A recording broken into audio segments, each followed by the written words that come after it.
Bismillahirrahmanirrahim. Assalamualaikum warahmatullahi wabarakatuh.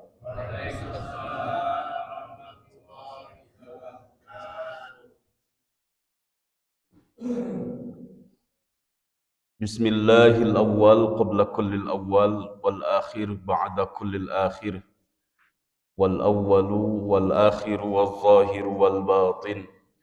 Asyhadu an la ilaha illallah wahdahu la syarika lah wa asyhadu anna Muhammadan abduhu wa rasuluhu allazi la nabiyya ba'dah. Allahumma salli ala nuril anwar wa sirril asrar wa tiryaqil aghyar wa miftahi babil yasar Sayyidina wa maulana Muhammadin al-mukhtar wa alihi al-athhar wa ashabihi al-akhyar adada ni'amillahi wa ifdalih. Amma ba'du fa ya ayyuhal hadirun wal hadirat hadani Allah wa iyyakum ajma'in.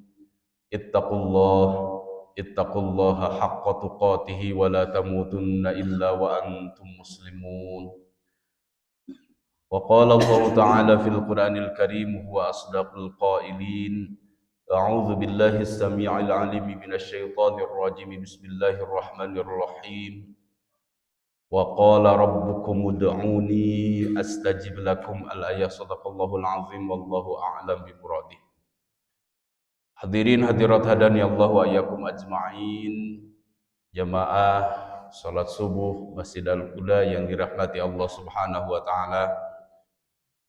Bersyukur kepada Allah Subhanahu wa taala dengan mengucapkan kalimat hamdalah alhamdulillahirabbil alamin.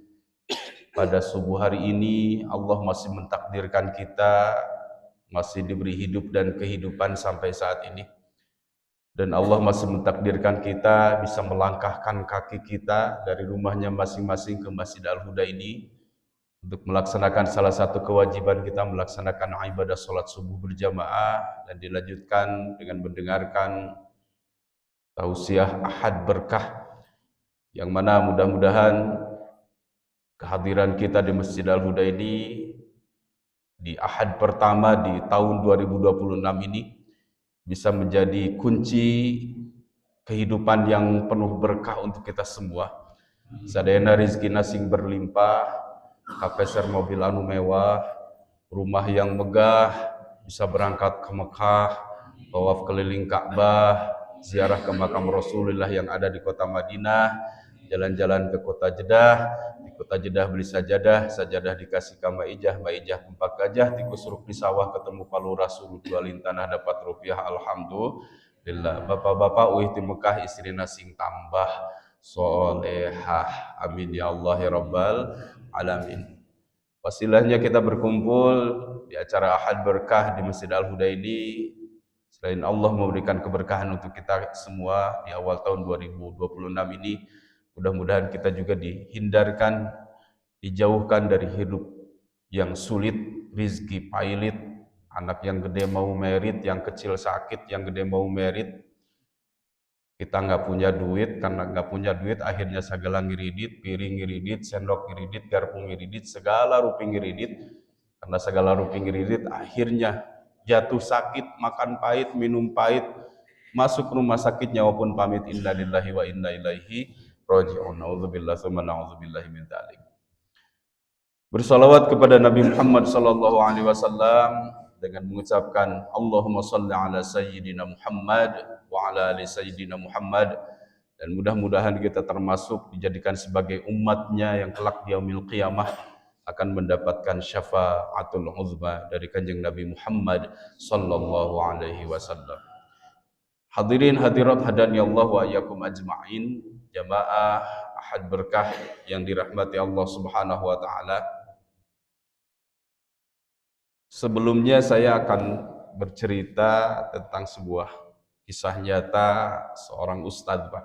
Ini mungkin saya pernah ceritakan juga, tapi mudah-mudahan ini bisa menjadi motivasi untuk kita di awal tahun 2026 ini untuk senantiasa menghadapi 2026 dan kedepannya. Semoga Allah Subhanahu wa taala menjadikan kita sebagai hamba-hamba Allah yang senantiasa diijabah doa-doa kita, harapan kita, apa yang kita maksudkan senantiasa ada di dalam ijabahnya Allah Subhanahu wa taala. Ada seorang ustaz Ustadz ini dia mempunyai kebiasaan setiap bulannya itu harus pergi ke tukang cukur, Pak. Biasanya kita kalau rambut sudah panjang, sok rada hareudang, Pak, punya kebiasaan setiap bulannya kita harus merapihkan rambut kita ke tempat cukur. Dan kebetulan Ustadz ini dia punya tukang cukur langganan. Ketika sang Ustadz datang ke tempat cukur langganannya untuk dirapihkan rambutnya, ternyata pada saat itu tempat cukurnya penuh, Pak. Karena sang Ustadz tersebut dia mencari tempat yang kosong, dia ada keperluan yang lain, maka dia mencari tempat yang kosong. Meskipun itu adalah tempat cukur langganannya. Carilah oleh sang Ustadz tempat cukur yang kosong pada saat itu, tidak jauh dari tempat cukur langganannya, dia menemukan tempat cukur yang kosong pada saat itu. Datanglah Ustadz tersebut masuk ke dalam tempat tukang cukur yang sedang kosong tersebut. Seperti biasa kita kalau masuk ke tempat cukur dilayani, duduk, dilayani seperti biasa, dan subhanallah ternyata tempat cukur yang kosong tersebut, tukang cukurnya adalah seorang yang ateis, tidak percaya kepada Allah Subhanahu wa ta'ala. Melihat dandanan sang Ustadz, sang tukang cukur yang ateis ini, dia berpikir di dalam hatinya, wah ini Ustadz nih, dari dandanannya dia memakai peci, memakai koko, dandanan Ustadz, dia berjanggut, wah ini pasti Ustadz nih, saya akan mengajak debat dengan Ustadz ini ketika dia dicukur nanti. Di dalam hati sang tukang cukur tersebut. Dicukurlah sang Ustadz, pada saat di tengah-tengah dicukur sang Ustadz tersebut, sang tukang cukur membuat satu pernyataan. Bukan pertanyaan, ada pernyataan. Ustadz, punten saya ada pernyataan nih Ustadz. Pernyataan apa yang akan kau nyatakan karena Ustadz tersebut? Ustadz, di dunia ini saya tidak percaya akan adanya Allah, Ustadz. Sang Ustadz pun kaget, loh kok kenapa engkau tidak percaya di dunia ini adanya Allah? Ya Ustadz, katanya Allah itu kan maha pengasih dan maha penyayang, mempunyai sifat Rahman Rahim, pengasih dan penyayang. Tapi kok kenapa di dunia ini masih ada orang-orang yang sengsara? Tapi kok kenapa di dunia ini masih ada orang yang celaka, orang yang terkena musibah?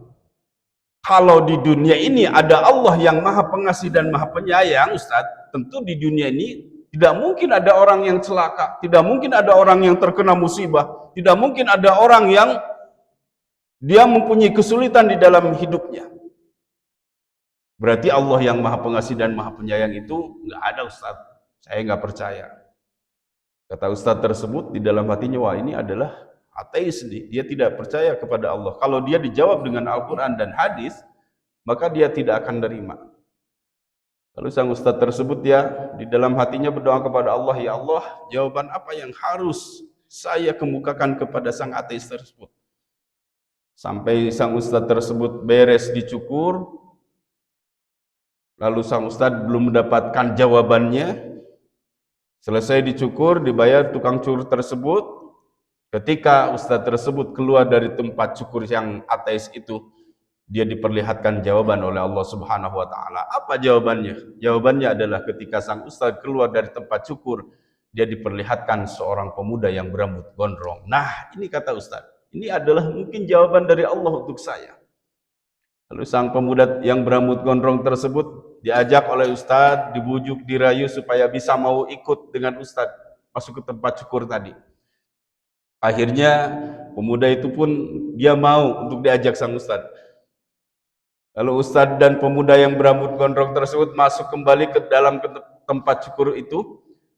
Lalu kata sang tukang cukur, wahai Ustadz, kok kenapa engkau kembali lagi Ustadz? Apakah ada barang yang ketinggalan?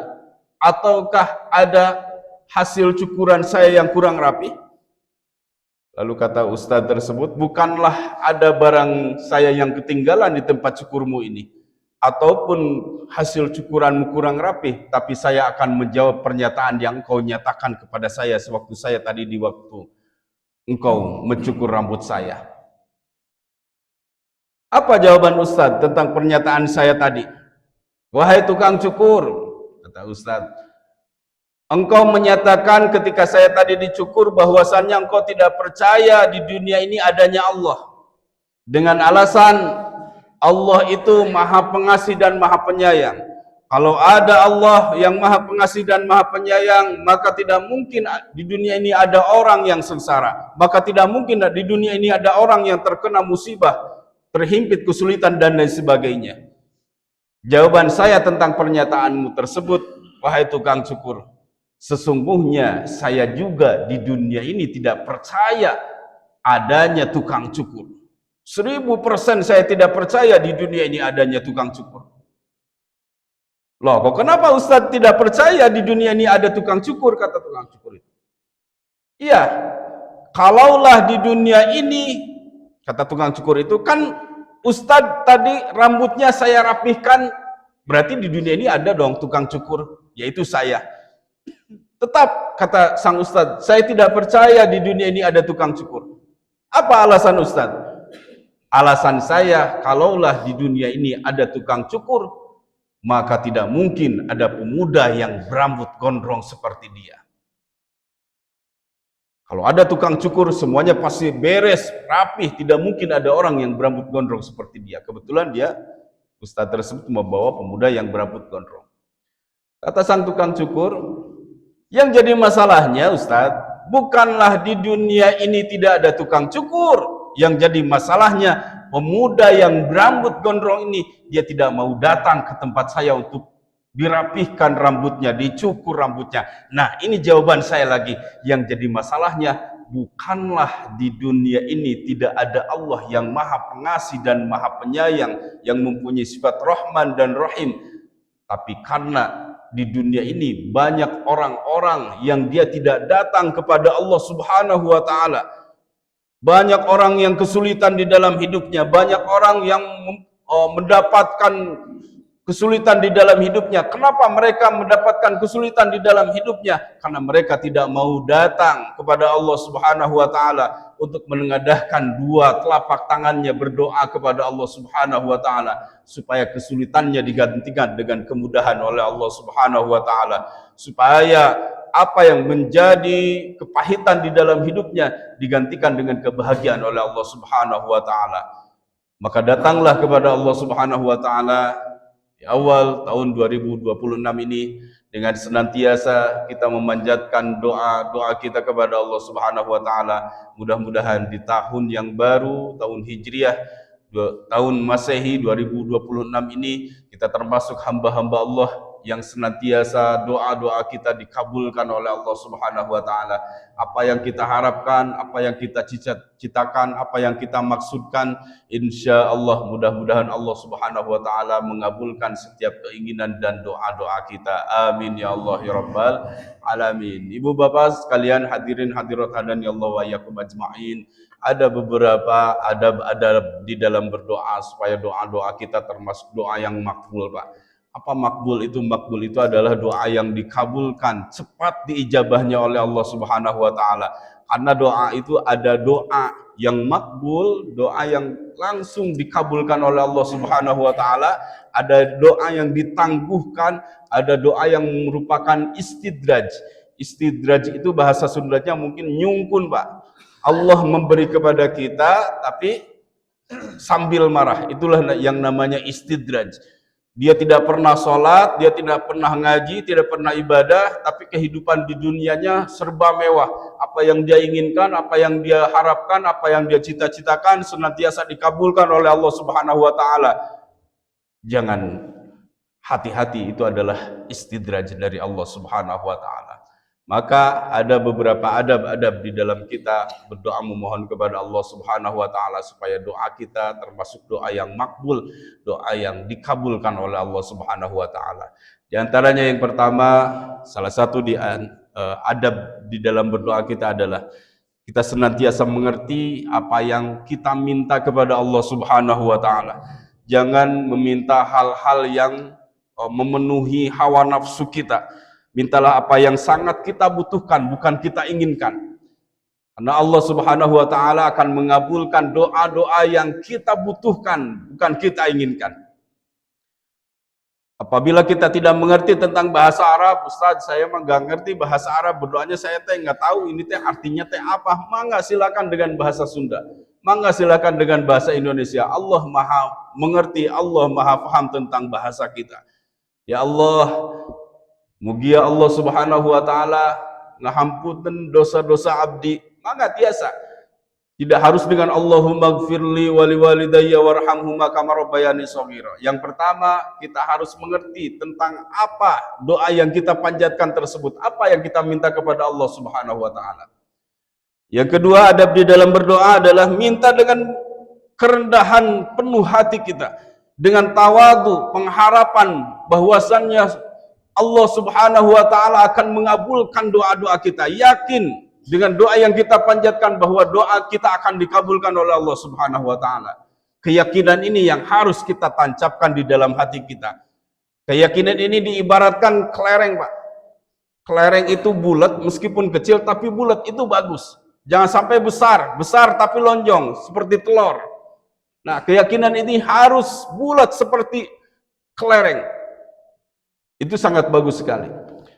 Yang ketiga, adab di dalam berdoa kepada Allah Subhanahu wa taala supaya doa kita lancar dan makbul dikabulkan oleh Allah Subhanahu wa taala. Selain yang pertama, mengerti apa yang kita ucapkan, yakni kita berdoa kepada Allah Subhanahu wa taala, dan yang kedua penuh pengharapan supaya doa kita dikabulkan oleh Allah Subhanahu wa taala. Yang ketiga adalah usahakan ketika kita berdoa kita dalam keadaan yang suci dari najis. Itu adalah salah satu syarat supaya doa-doa kita makbul dikabulkan oleh Allah Subhanahu wa taala. Bahkan yang terpenting dan sangat mudah doa diijabah adalah karena sucinya hati seseorang, bukan hanya suci dari najis saja. Dan yang keempat, kita jangan egois. Jangan egois maksudnya di dalam berdoa yaitu selalu mendoakan diri sendiri. Maka doakanlah orang lain, Pak. Di dalam diri kita ada malaikat yang selalu mengaminkan doa kita. Ketika kita berdoa untuk diri sendiri, itu bisa jadi doanya biasa-biasa saja. Tapi ketika kita mendoakan orang lain, ketika kita keluar dari rumah, lihat tukang sampah, di dalam hati kita, ya Allah, mudah-mudahan si Mang tukang sampah ini hari ini mendapatkan rizki yang banyak, rizki yang berkah untuk bekal ibadah. Di dalam diri kita ada malaikat yang mengaminkan doa kita. Amin, semoga kamu juga sama. Ketika melihat seseorang yang lagi lari, yang lagi olahraga, ya Allah, saudara saya lagi olahraga, ya Allah, berikanlah kesehatan untuk dia. Maka di dalam diri kita ada malaikat yang mengaminkan, amin, semoga juga kamu sama. Inilah doa yang paling makbul, doa yang tidak egois, doa yang hanya mendoakan diri sendiri, tapi mendoakan orang lain juga. Bahkan ada doa-doa yang ketika kita mendoakan orang tersebut, insya Allah itu juga termasuk doa untuk kita. Mendoakan siapa saja? Yang pertama adalah mendoakan orang tua kita. Orang tua itu ada 3, Pak, kalau kita. Ada orang tua yang mengandung, ada orang tua yang tidak mengandung, ada orang tua yang mendidik. Yang pertama, ada orang tua yang mengandung dan melahirkan adalah orang tua kita, doakan mereka. Yang kedua, orang tua yang tidak mengandung dan tidak melahirkan. Siapa mereka? Mereka adalah mertua kita. Doakan juga mereka. Ini adalah kebaikan untuk kita. Yang ketiga adalah orang tua yang mendidik, doa untuk guru-guru kita.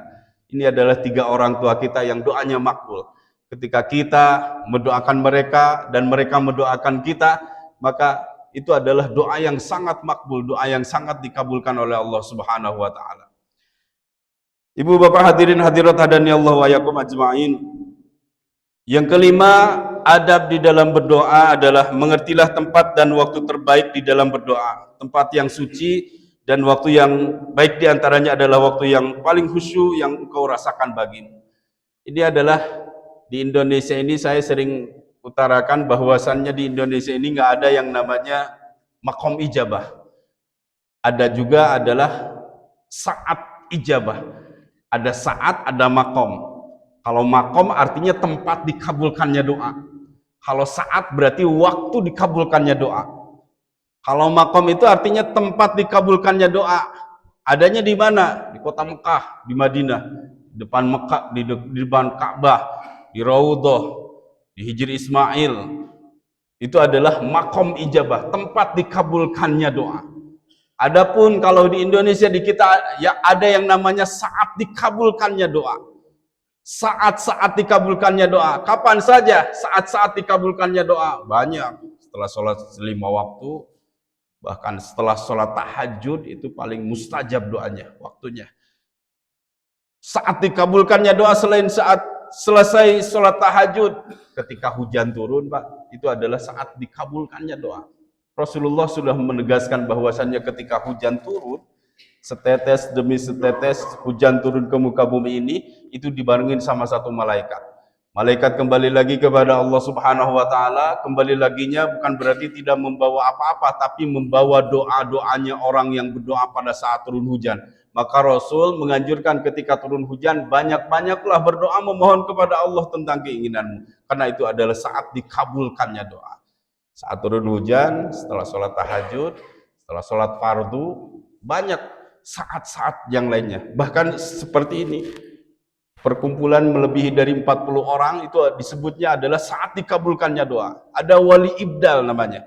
Wali ibdal itu bisa jadi doa saya pada subuh hari ini tidak dikabulkan oleh Allah Subhanahu wa Ta'ala, tapi ada salah satu di antara doa ibu bapak sekalian yang makbul, doanya dikabulkan oleh Allah Subhanahu wa Ta'ala, maka perkumpulan tersebut disebutnya adalah perkumpulan yang dirahmati Allah Subhanahu wa Ta'ala. Ada salah satu di antaranya wali ibdal, doanya yang makbul dikabulkan oleh Allah Subhanahu wa Ta'ala, maka kita ikut kepada orang yang dikabulkan tersebut. Ini saat dikabulkannya doa-doa kita. Maka ketika kita berdoa, selain suci dari najis dan kesucian hati kita juga harus diutamakan. Kita juga tentukan waktunya, waktu mustajab doa. Setelah sholat asar pada hari Jumat itu juga adalah waktu mustajab doa. Bahkan setelah ketika khatib duduk di kursi, mau pergantian khutbah kedua, kita gunakan berdoa kepada Allah Subhanahu wa Ta'ala, karena itu adalah saat mustajab doa kita. Banyak sekali saat-saat dikabulkannya doa. Ibu bapak hadirin hadirat hadani Allah wa yakum ajma'in. Yang keenam, adab di dalam berdoa, bahwasannya kita harus yakin kepada Allah Subhanahu wa Ta'ala dan jaminannya Allah akan mengabulkan doa-doa kita. Yakin dengan doa yang kita panjatkan akan dikabulkan oleh Allah, karena ini janji Allah. Di dalam Al-Quran tadi dibacakan, ud'uni astajib lakum. Berdoalah kata Allah kepadaku, maka aku akan mengabulkan doa-doamu. Yakinlah bahwa doa kita akan dikabulkan oleh Allah Subhanahu wa Ta'ala. Yang ketujuh, sebaiknya diawali dengan pemanasan terlebih dahulu, Pak. Bukan hanya olahraga, berdoa juga sama ada pemanasannya. Apa pemanasannya? Membacakan istighfar, syahadat, sholawat. Itu adalah adab di dalam berdoa. Astagfirullahaladzim, astagfirullahaladzim, astagfirullahaladzim. Alladzi la ilaha illahu al-hayyul qayyum wa atubu ilaih. Asyhadu an la ilaha illallah wa asyhadu anna Muhammadar Rasulullah. Allahumma shalli ala sayyidina Muhammad wa ala ali sayyidina Muhammad. Subhanallah walhamdulillah wa la ilaha illallah wallahu akbar. Lalu kita membaca kalimah hamdalah, alhamdulillahi rabbil alamin hamdas syakirin. Karena sebaik-baik doa adalah kalimah hamdalah, sebaik-baik zikir adalah la ilaha illallah. Afdhalu zikri la ilaha illallah, afdhalu du'a alhamdulillah. Diawali dengan kalimah hamdalah. Ketika Nabi Musa dikejar-kejar sama tentara Fir'aun, mentok ke sana kemari adalah lautan. Apa yang Nabi Musa ucapkan? Yang Nabi Musa ucapkan pertama kali adalah kalimah alhamdulillah. Alhamdulillahirabbil alamin. Bukan istighfar, bukan astagfirullah. Nah, hamdalah adalah sebaik-baik doa. Maka diawali dengan kalimah hamdalah. Hadirin hadirat hadani Allah wa iyyakum ajma'in. Yang kedelapan adalah berwasilahlah dalam doamu kepada para nabi dan para aulia dan para guru-guru. Ini adalah disebutnya berwasilah itu seperti halnya dulu Rasulullah pernah menceritakan di dalam hadisnya ketika 3 orang pemuda yang terjebak di dalam gua, Pak. terjebak di dalam gua, gua tersebut tertutup pintunya, pintu guanya tertutup oleh batu yang sangat besar. Lalu 3 pemuda tersebut mereka berdoa kepada Allah. Mereka berinisiatif, yuk kita berdoa kepada Allah dan kita munculkan amalan-amalan terbaik kita kepada Allah Subhanahu wa taala. Kita bilang kepada Allah, kita mempunyai amalan yang terbaik. Maka dengan amalan terbaik kita, mudah-mudahan Allah membukakan pintu gua ini. Yang satu pemuda tersebut berdoa kepada Allah, ya Allah ya Rabb, dulu saya mempunyai seorang ibu. Saking saya hormatnya kepada ibu saya, meskipun saya mempunyai anak istri, saya mempunyai seekor kambing dan kambing tersebut saya perah susunya. Ketika saya perah susunya, bukanlah istri dan anak saya yang saya berikan susu tersebut, tapi yang saya dahulukan adalah ibu saya. Singkat ceritanya seperti itu, Pak. Kalaulah ini amalan kebaikan yang terbaik untuk saya, kalaulah ini amal terbaik untuk saya, ya Allah, dengan amal terbaik saya tersebut, saya berbakti kepada orang tua, maka bukakanlah pintu gua ini. Subhanallah, dengan izin Allah, pintu gua tersebut terbuka. Pemuda yang kedua, dia berdoa kepada Allah Subhanahu wa taala, ya Allah, dulu saya mempunyai seorang saudari perempuan yang sangat cantik. Saudari perempuan saya yang sangat cantik tersebut, dia lagi butuh uang, ya Allah. Dia datang kepada saya. Lalu saya memberikan syarat kalau dia ingin dikasih pinjam oleh saya, maka dia harus berbuat maksiat dulu dengan saya. Lalu karena dia butuh dengan uang tersebut, dia menyetujui permintaan saya. Ketika saya mau berbuat maksiat dengan saudari saya tersebut yang sangat cantik, itu sudah sudah mau melakukannya, saya ingat kepadamu ya Allah, bahwa ini adalah dosa, ini adalah maksiat, ini tidak benar ya Allah. Maka saya lari dari perempuan cantik tersebut. Kalaulah ini amalan saya yang paling terbaik ya Allah, maka bukakanlah pintu gua ini. Pintu gua tersebut, bapak-bapak, terbuka. Akhirnya ketiga pemuda tersebut bisa terbebas dari pintu gua tersebut, dari kurungan gua tersebut. Karena apa? Karena mereka berwasilah dengan amal-amal terbaik mereka. Maka ketika kita membaca Quran, ya Allah, wasilahnya saya dengan membaca Al-Quran ini, ya Allah, kabulkanlah doa-doa saya, ya Allah. Jadikanlah putra-putri saya putra-putri yang soleh dan soleha. Berikanlah kepada kami rizki yang berlimpah. Bisa Pak. Ini namanya wasilah. Wasilah itu artinya beramal dengan amal soleh kita. Mangga silakan. Ibu bapak hadirin hadirat hadani Allah wa iyyakum ajmain, yang tidak kalah penting, yang selanjutnya di akhir doa kita sertakanlah kalimah wal afiyah. Ini yang sangat penting sekali Pak. Banyak orang-orang yang berdoa kepada Allah Subhanahu wa taala sampai dia lupa menyertakan kalimah wal afiyah. Zaman dahulu ada seorang perempuan yang minta kepada Allah, ya Allah, berikanlah saya uang 3 miliar ya Allah. Dia terus meminta kepada Allah uang 3 miliar, uang 3 miliar. Apa jadinya? Jadinya adalah doanya dikabulkan oleh Allah Subhanahu wa taala. Karena doanya terus dipanjatkan kepada Allah Subhanahu wa taala, doanya dikabulkan, tapi keadaannya anaknya dalam keadaan mati. Dikabulkan tapi anaknya maut, Pak. Karena tidak menyertakan kalimah wal afiyah. Apa wal afiyah itu? Wal afiyah itu dalam keselamatan, kesejahteraan, dalam kesehatan, bari sehat, selamat, sejahtera, itu namanya wal afiyah. Ya Allah, pasihan jisim abdi artos anu seueur, tanpa menyertakan wal afiyah bisa jadi dikabulkan oleh Allah. Akan tetapi ada hal-hal yang sangat pahit untuk kita. Imam Ahmad bin Hanbal ketika berdoa kepada Allah, ya Allah, jadikanlah aku sebagai hafiz Quran, hafal 30 juz ya Allah. Apa jadinya? Jadinya Imam Ahmad bin Hanbal, dia bisa jadi hafiz Quran, hafal 30 juz, tapi menghafalnya di dalam penjara karena tidak menyertakan yang namanya wal afiyah. Maka untuk kita berdoa kepada Allah Subhanahu wa taala, jangan lupa sertakan di akhir doa kita wal afiyah. Ya Allah, pasihan abdi jisim abdi rizki anu seueur halal tur barokah wal afiyah, bari kaayaan salamet sehat sejahtera insyaallah. Allah Subhanahu wa taala ngabulkeun doa-doa kita semua. Hadirin hadirat hadani Allah wa yakum ajmain. Yang paling terpenting lagi, yang terakhir adalah supaya doa-doa kita makbul dikabulkan oleh Allah Subhanahu wa taala adalah jauhi kemaksiatan dan jauhi makanan-makanan yang haram. Karena itu adalah salah satu doa kita tidak dikabulkan oleh Allah Subhanahu wa taala adalah adanya makanan haram di dalam tubuh kita. Imam Ahmad bin Hanbal adalah seorang waliullah, doanya dikabulkan oleh Allah Subhanahu wa taala, tapi karena satu butir kurma saja, Pak. Mungkin Bapak-bapak pernah baca Imam Ahmad ketika sudah selesai melaksanakan ibadah haji dari Mekah, membeli kurma. Beli kurma itu dia beli oleh-oleh buat di rumah, beli kurma. Pada saat dia beli kurma, ada satu butir kurma yang jatuh di depan dia. Maksud Imam Ahmad bin Hanbal mungkin ini adalah kurma dia. Lalu dia memasukkan kurma tersebut, masukkan ke dalam kantong kreseknya. Padahal itu bukan kurma dia, itu adalah kurma pedagang tersebut yang jatuh. Subhanallah, ketika selesai beli kurmanya, pulang ke Palestina, dia berdoa lagi, ada di Masjidil Aqsa, ada tempat dikabulkannya doa, dia berdoa kepada Allah. Ada sesuatu yang berbisik di langit. Para malaikat Allah Subhanahu wa taala berbisik, siapa dia? Dia adalah Imam Ahmad bin Hanbal yang doa-doanya dikabulkan sama Allah. Setiap dia berdoa pasti dikabulkan sama Allah.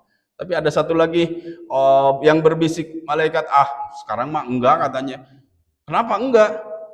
Karena dia pernah mencuri sebutir kurma ketika dia pulang dari Mekah habis melaksanakan ibadah haji. Ahmad bin Hanbal pada saat itu dia kaget dengan bisikan-bisikan tersebut.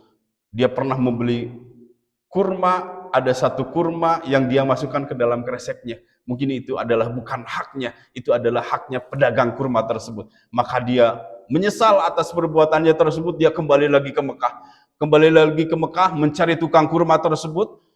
Akhirnya ketika dia kembali lagi ke Mekah, pada saat itu kan tidak ada pesawat, Pak, jalan kaki atau naik unta, jadi berbulan-bulan ke Mekahnya. Ketika datang ke Mekah, subhanallah, dengan izin Allah, penjual kurma tersebut seorang kakek-kakek yang sudah meninggal dunia. Pada saat itu digantikan seorang pemuda. Wahai Tuhan, wahai pemuda, sesungguhnya sebulan yang lalu saya membeli kurma di sini dan penjualnya adalah seorang kakek-kakek. Kemana kakek-kakek tersebut? Dia sudah meninggal, wahai Tuhan, dia adalah ayahku. Oh, dia ayahmu. Kenapa engkau ke sini, wahai Tuhan? Saya ingin ke sini supaya ayahmu tersebut, saya pernah membeli kurma dari ayahmu dan ada satu butir kurma yang masuk ke dalam kresek saya. Mungkin itu adalah kurma yang haram buat saya tapi halal buat engkau. Saya ingin engkau halalkan, ayahmu halalkan untukmu. Dia sudah meninggal, wahai Tuhan. Tapi dia kan punya ahli waris, yaitu engkau, anaknya. Mohon halalkan kurma yang saya makan tersebut. Kalau saya sih, mangga, silakan saja, saya halal-halal saja, kata anaknya tersebut. Tapi kan saya punya ibu, saya punya saudara.